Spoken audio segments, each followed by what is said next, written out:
Oh my god. Dude, oh my god. What is going on, everybody? Anti here. We're back with another video. Today we're going to be watching how the MLB banned dwarfs from baseball. And I never really thought about that. Dwarfs in baseball? Dwarfs in basketball? I mean, you could say Spud Webb was a dwarf, no? No? But like, we talking about little people. So in 1951, MLB made a decision that effectively banned little people from playing Major League Baseball, ending the career of a 3'7" dwarf who was on pace to be the most productive player in MLB history. He is the only dwarf to ever play Major League Baseball. He got paid $100, was instructed to jump out of a birthday cake, and was under orders from this man that told him if he swung, he would be murdered. This is Bill Veeck, and he is the reason why MLB banned little people in 1951. Today, this rule may not even be legal thanks to the Americans with Disability Act of 1990. If a team signed a little person today, there's a good chance MLB would have to reverse the ban, and teams and executives have actually debated doing this. In 2009, the York Revolution, an independent minor league team, signed Dave Flood, a 3'2" radio host. They invited him to spring training with a chance to make the team. His job was to go to the plate, stand there, not swing, and see if a pitcher could throw 3 strikes. He went to the plate 4 times, only got walked once, struck out 3 times, and was cut from the team. However, Flood and many other observers blamed the umpire for this result. Understandably, he wasn't used to calling balls and strikes on a strike zone this small, which according to MLB rules is the area over home plate from the midpoint between a batter's shoulders and the top of his uniform pants, and a point just below the kneecap. This is Shohei Ohtani's strike zone. This would be Ohtani's strike zone if he shrunk 3 feet. Some believe a zone this small would make throwing a strike impossible, and if Ohtani woke up tomorrow unable to run, unable to field, 200 pounds lighter, and 3 feet shorter, he'd actually be more productive. But in 2014, the Buckingham Bluefish tried this in the Atlantic League, and again, the 4'1" batter struck out, showing that professional pitchers can hit small strike zones. But Bill Veeck had a better idea to make the strike zone even smaller, using a loophole in the rule book. The strike zone isn't created based on a player's height. It's created when the batter is in his stance and prepared to swing at a pitched ball, meaning if a 6'7" batter crouched low enough, he could have the same strike zone as a 4' batter, as long as this was his natural stance and he did it every time. So theoretically, if a team hired a dwarf who already had a small strike zone and had him crouch in the box, making his strike zone even smaller, nobody could get him out, as long as there was a team crazy enough to try it. The Yankees did this in the 1920s because a dwarf convinced the team he had mythical powers. He never actually got to play. The team would just rub him for good luck before at bat. The Athletics had a dwarf for good luck too,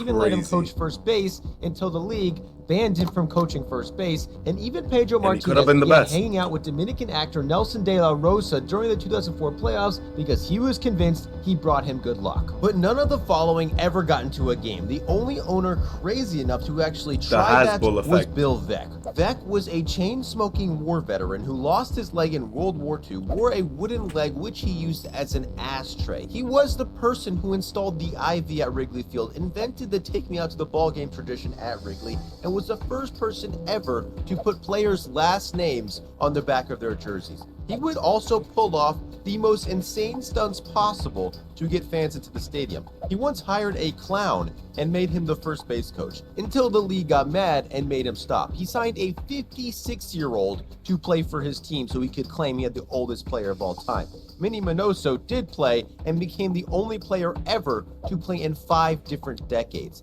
He had a promotion where he gave away 36 lobsters. He had a promotion where fans became the manager for a game. He gave them signs and let them vote on decisions the manager was supposed to make.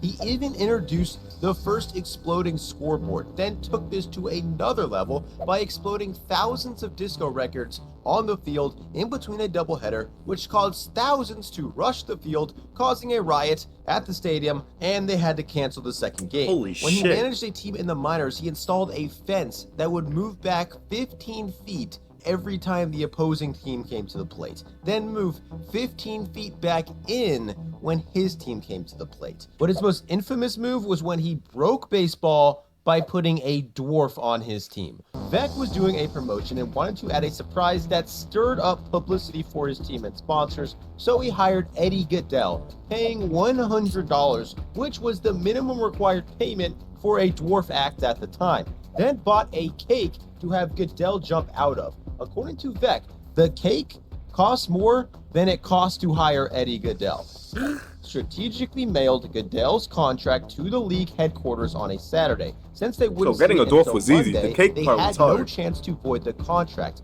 officially making Goodell a major leaguer. Vec had him crouched down in a stance that made his strike zone an inch and a half tall, and told him he was going to be on the roof of the stadium with a high-powered rifle, and if he even looked like he was going to swing, he was going to shoot him dead.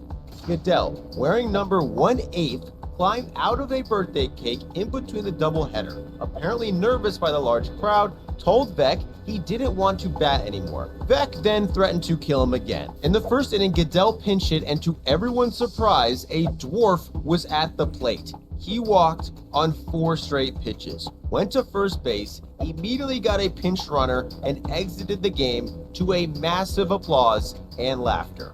Goodell instantly became known across the country and booked somewhere from $60,000 to $120,000 worth of bookings in today's dollars within a week of the stunt. A week later, he was arrested for public intoxication and told the police he was a professional baseball player. Vec would keep hiring him and once booked him to dress up as a Martian, invade the field, and abduct 2 players in another stunt years later. Goodell tragically passed away a decade later after getting beat up on the street while leaving a bowling alley, and never got the chance to hit again, because the day after the stunt, the American League voided his contract, and MLB made a new rule that required the league president to approve each contract before a player enters a game, effectively banning little people from playing Major League Baseball. 50 years later, Commissioner Bud Selig doubled down on the ban, saying, quote, "It turned the game into a farce." But how effective would a team of little people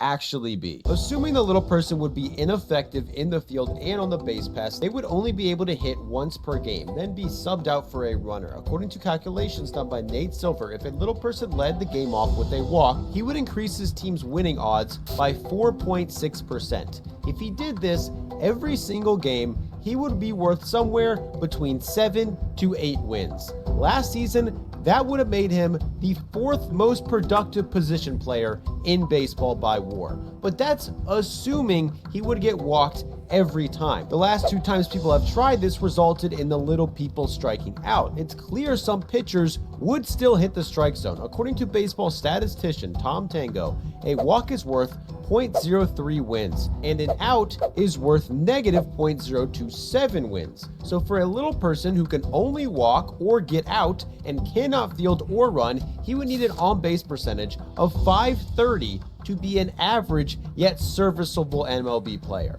The question is, could MLB players strike them out more than 50% of the time? Major leaguers like Francisco Rodriguez don't think so, saying he'd rather throw to Babe Ruth than a little person. A former general manager for the Astros doubted they could, saying if he was still a GM and MLB lifted the ban, he'd be willing to sign a little person.